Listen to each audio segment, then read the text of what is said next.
Recevoir les mails de ton formulaire de contact WordPress. Salut, j'espère que tu vas bien. Si on ne se connaît pas encore, je suis Coralie, experte WordPress et développeuse web.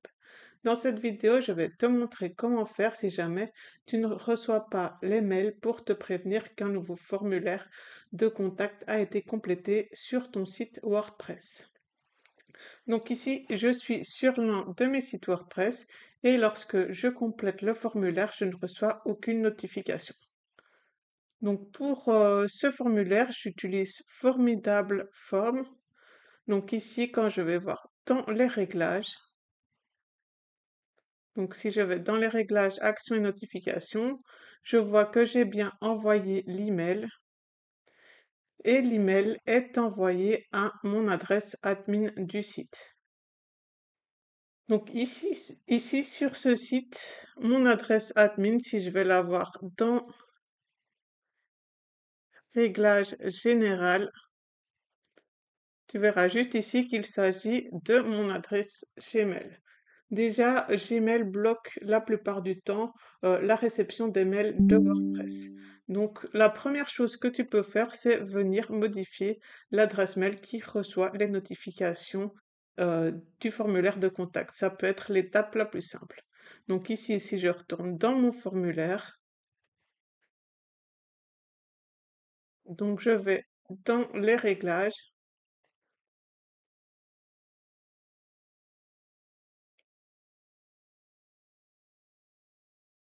Donc ici, j'ai bien envoyé l'email. Ici, tu vois que l'email part de mon adresse mail admin et est reçu à mon adresse mail admin, mais donc Gmail bloque la réception de ce mail. Ce qui est le mieux, c'est de remplacer l'adresse ici par une adresse professionnelle. Donc une adresse mail professionnelle, c'est une adresse qui contient ton nom de domaine. Par exemple, moi, mon adresse mail professionnelle serait contact@coral-dev.be. Hop. Donc ici, mon nom de domaine, c'est coral-dev.be et donc j'ai créé une adresse mail contact@coraldev.be. Donc pour ça, il faut bien sûr que tu aies créé cette adresse mail et cette messagerie. Donc si ce n'est pas le cas, ne mets pas simplement contact à ton nom de domaine, ça ne marchera pas. Il faut que tu aies l'adresse mail. Tu peux également essayer une adresse mail Hotmail ou Outlook ou les autres et tester et voir si jamais il y en a une qui fonctionne. Si jamais ça ne fonctionne pas ou si tu veux absolument utiliser ton adresse Gmail, donc ici je vais recharger et je vais venir te montrer ce que tu peux faire. Donc ici j'ai bien remis comme c'était, je vais sortir et on va venir configurer une extension. Tu peux aller dans Extension, ajouter une extension et on va rechercher l'extension WP Mail SMTP. Ensuite, tu peux venir l'installer. Donc, tu cliques sur Installer maintenant, tu attends et puis tu vas pouvoir l'activer. Donc, grâce à cette extension, tu vas pouvoir connecter ton site à un vrai système d'envoi sécurisé et donc ça va nettement améliorer la délivrabilité de tes mails. Donc ici, on va pouvoir commencer les configurations. Donc moi, je vais le faire dans le cas Gmail.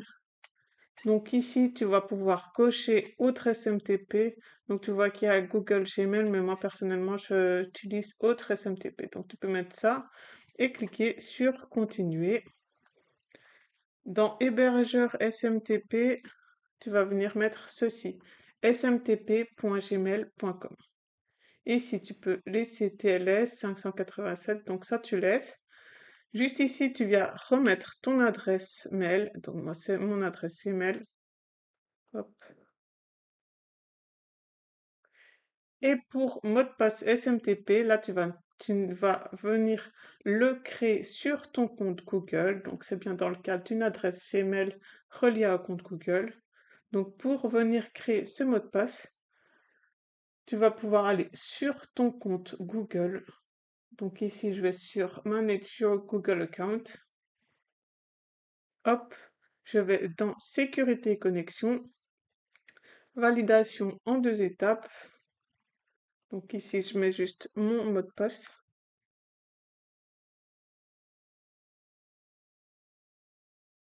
Ensuite, je descends et ici, tu vois qu'il y a mot de passe d'application.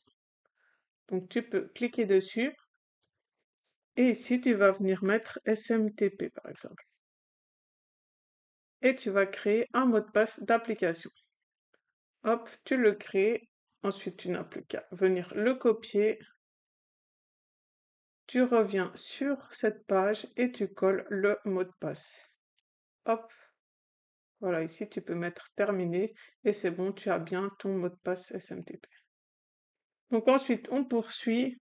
Donc nom de l'expéditeur, tu peux mettre ton nom, hop, et ici tu peux laisser ça comme ça. Donc enregistrer et continuer.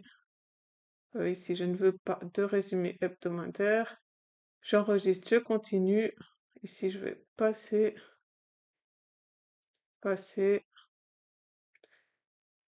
Hop, la configuration est terminée. Donc, je clique sur terminer la configuration. Donc maintenant, tout est bien complété. Tu peux checker ça. Maintenant, tu n'as plus qu'à retester ton formulaire de contact. Donc, tu vas sur ton site et tu le complètes. Et normalement, tu recevras bien le mail avec toutes les informations du formulaire qui a été complété. J'espère que cette vidéo aura pu t'aider. Si c'est le cas, n'hésite pas à mettre un j'aime et à t'abonner, ça serait super sympa. Je te souhaite une excellente journée. Salut!